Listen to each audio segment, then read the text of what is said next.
Hey guys, Chad here from Take It or Leave It. Sorry it's been a little bit since my last video. I've been a bit under the weather for the past week or two, but I'm back with a movie review of the film The Watchers. Here's the synopsis. From Ishana Shyamalan, the daughter of M. Night Shyamalan, or the Shamhammer as I prefer to call him, we have a film about an artist who gets stranded in an extensive, immaculate forest in Western Ireland, where after finding shelter, she becomes trapped alongside three strangers stalked by mysterious creatures each night. Alright, and with that down, let's get to the pros and the cons, starting with the pros. So the first positive that I need to touch on is the fact that the cinematography is really beautiful and well done in this film. And it definitely doesn't hurt that they filmed on location. The cinematography definitely benefited from that. But I also have to applaud the lighting and effects department because the fog is really thick in this film and the lighting gets to get real creative and create some really cool atmosphere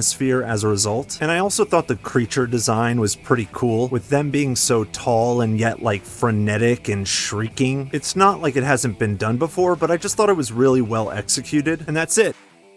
That's all I got. We're on to the cons now. And you may want to get comfortable, grab some food, a drink. We're going to be here for a little bit. And if I haven't said it already, I'm going to get into what is, in my opinion, some mild spoilers, because it's the only way I can really effectively get my feelings about this movie across to you guys. In terms of my overall, overarching thoughts about this film, when I came out of the movie, I literally said to myself, it's a movie, but come on, aren't we past this by now? And that leads us to our first con, which is the Shyamalan happening vibe, which must be hereditary because it is ever so present in this film. And you know what I'm talking about if you've seen The Happening by the Shamhammer. This vibe includes those dumb 1990s, early 2000s-esque movie tropes. These kind of tropes that I'm talking about includes the scene where the Celtic symbols show up on the radio. This ancient force can manipulate radio waves and circuit boards. Dude, give me a break. And then there's the parrot continually saying, "Don't die." I thought we were here for a serious folk horror film, not a Pirates of the Caribbean movie. You know, those 1990s, early 2000s movie tropes. But there's also an overly serious and yet comedically wacky sensibility to this Shyamalan happening vibe. I mean, it's borderline Lynchian and yet not even remotely close. But an example of this is like, there's a lot of serious shit going on. I mean, these people, they're trying to survive, and there's horrifying shit going on in these woods, and they're clearly scared. We hear explanation after explanation for why they should be scared. More on that later, I assure you. But there's obviously an attempt at dread and tension and mystery and horror going on here. And then boom, we cut to a rerun episode of a reality TV show, kind of like The Real World, or The Challenge, or Love Island. I don't know if those are good examples. I had to Google this shit. And all that attempted tension and dread and suspense and horror is just dropped like off a cliff multiple times when they keep going back to clips of these goddamn episodes. It was absolutely insane to watch. I couldn't believe it. We just kept coming back to it and back to it. And I'm sorry, Ishana, but like your father, you cannot juggle these attempts at humor and all that serious tension, horror, suspense. Anyway, if you've seen The Happening, you know what I'm talking about, and hopefully all of that gives you a sense of what the Shamhammer happening vibe is. It's here, it's in this film, and I hate it. Alright, how we doing? You still with me? Because we just scratched the surface on this shit. Let's touch on what I alluded to earlier, which is the spoon-fed exposition that is delivered in a totally unnatural manner throughout this entire film that also ruins any sense of surprise and mystery. Oh, what's that? Oh, that's applause. They're applauding you, Mina. Oh, wow. Oh, what's that? What about that? Oh, those are hallucinations. You gotta be careful about those. Oh, man, that shit sounds awful. Oh, what's that? What about that? Shut up. Shut it. Don't tell me. Don't frickin' tell me. Well, she tells you. They tell you everything. I mean, yes, this is it. It's this crazy. The incompetent level of exposition in this film, it's nuts. I wrote this down mid-movie. A character says, "And this is why they'll never let us leave." Oh, goodbye. Oh, sorry guys. Goodbye! Goodbye, mystery! Goodbye, interest and surprise and intrigue and wonder and curiosity and mystery. See you later! Goodbye, mystery. That's a much more accurate title for this movie. I mean, this shit goes on throughout the entire film, the pinnacle of which is the reveal of the creatures. I mean, oh my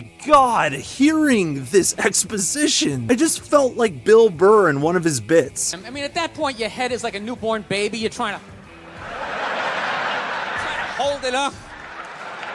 You know? Yeah, exactly like that. Not that the exposition stops there. Oh, no. There is more exposition in the ending, but more on the ending later. First, we gotta talk about the dumbest character decisions ever made in a movie, maybe ever. And a little context, the protagonist, Mina, is played by Dakota Fanning, and the characters that are already at the location when she gets there are Madeline, Daniel, and Ciara, who's played by Georgina Campbell. I'm just gonna riddle off some of the ridiculous character decision making that goes on in this film. There's Mina, who's breaking the rules and going down the hole that she was told to definitely not go down. It's really dangerous and it puts everyone in jeopardy. Thanks, Mina, for putting everyone at risk because you know better than those who've been here for months, if not years. Not a good way to make me start caring about our protagonist. I mean, what a self-centered, immature, ignorant asshole. And then there's the scene where Ciara and Daniel are together and Daniel locks the other two characters out of the house. Okay, so what you're telling me is Daniel's a psychopath, right? Because that's a death sentence for the two characters outside the house. Alright, so boom, Daniel, also an asshole. Then there's a scene where they find a door underneath the rug in the center of the house. A door under a rug in the center of the house. No one moved? The rug? I mean, Madeline's the leader of this crew. She knows shit. She knows a lot more than they do. There's no way she didn't know about this thing. None. She knew about it. And this door leads to resources and food, which I'm sure she also knows about, so she's just depriving everyone of all those things by not telling anybody about this. And when you add all of that together, what you get is, oh, Madeline's an asshole too.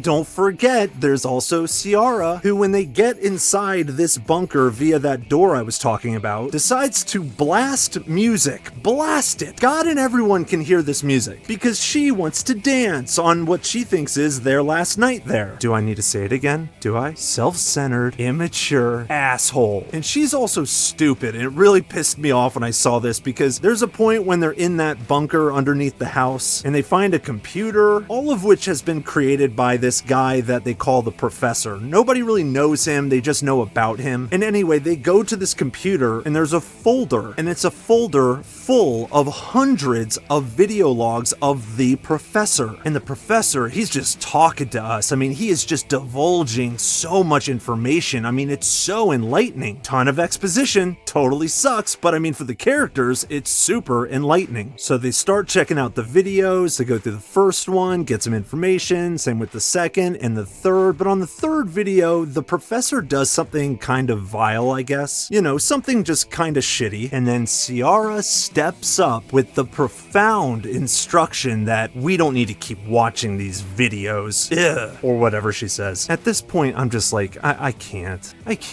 Do I need to say it? I mean, you guys see how stupid and self-uninterested that decision is. You want to get out of here, right? You've made it clear you want to survive, right? You watch every goddamn video on that folder. I don't care if he's cooking children. You sit there and you watch and you go like, hey, why is he doing this? There must be a reason. You learn from this frickin' guy. You learn from him. You soak up every ounce of insight that you can. I mean, F your feelings. God, I mean, once I picked my mouth up off the floor, I almost reached through the screen and just punched her right in the face. Dumbest characters ever. All of the decisions of which lead me to the only conclusion that can be made, which is all of our characters are stupid, immature, self-centered pricks. I don't think that was the intention of the writer. I mean, thank God I got a laugh out of it during the movie, because all the suspense and mystery, all that shit was just gutted from the film, so at least I was getting a kick out of it. And we'll try to get through the next couple cons that I have a little more quickly. But the next one I have is that there is no real character development whatsoever in this film. There's an attempt at some surface level character development, but nothing deeper than that. For example, Mina hates her mom for some reason and breaks all the rules and is a total jerk even as a child. And I'm sitting there going, oh, okay, fine. But why? I don't know. Do you know? If you do, let me know in the comments, but I got nothing from the film. I also thought the performances were super stilted and stiff and very hammy for much of the movie, and I think this is more of a direction issue. I mean, it obviously is, because it's throughout the entire film, and these performers are excellent actors. This has already been established from their previous films, so if their performances are all suffering from this, then no, that's on the director. And the amount of conveniences and logic gaps in this film, Jesus. Here's some questions I have. So they have continual power out there, huh? In a forest that nobody can find? Is there a power grid out to this unfindable forest? Are the power companies in on this? Probably not. It's probably just bad writing. No.